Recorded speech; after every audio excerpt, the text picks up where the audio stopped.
Hi guys, it's Mark, the Pond Advisor, and chances are you found this video because you're looking for more information about horsetail or Equisetum.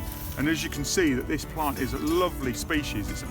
It grows about 1 metre tall, and it's a lovely evergreen architectural sword or spear shaped leaf, and it's a fantastic plant for any formal garden pond or natural wildlife pond because it creates shelter. As you can see, it's evergreen, so you will get bits dying off every now and again. The best way to propagate it is actually vegetation. As you can see, what I'm doing is I'm ripping it apart, and as long as it's pencil thickness or more, it will actually send out shoots. So as you can see, I've just made 4 cuttings there, and as long as you have them the right way up and you just push them into damp soil, they'll be perfectly fine. Let me see if I can find one here. What happens is it's a case of they grow up out of the nodes, as you can see what happens here.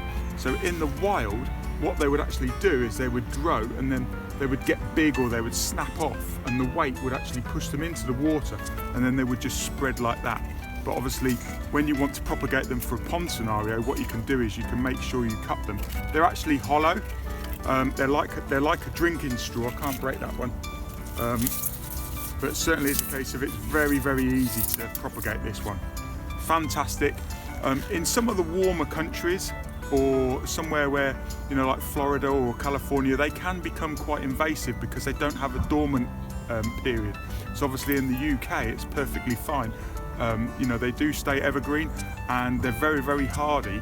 But what they do is they do tend to slow down, and obviously they're not as invasive. So if you imagine in a warmer climate, it will just carry on growing really rampant, then they can become quite invasive.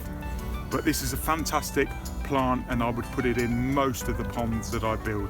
Formal, for lovely architectural shape, and as long as you keep it trimmed back, obviously when you've got a great big area, it's very hard to keep it trimmed, but you can take out all the dead bits, and as you can see, I'm just pulling these out, and anything yellowing, so going back to the 4Ds, so anything's dead, dying and diseased, and then detail trimming, so that's dead, dying and diseased, and you'll see that in another video if you want more about the pond plant care. This is a fantastic plant showcase, Equisetum or horsetail. Thanks for watching, see you in the next video.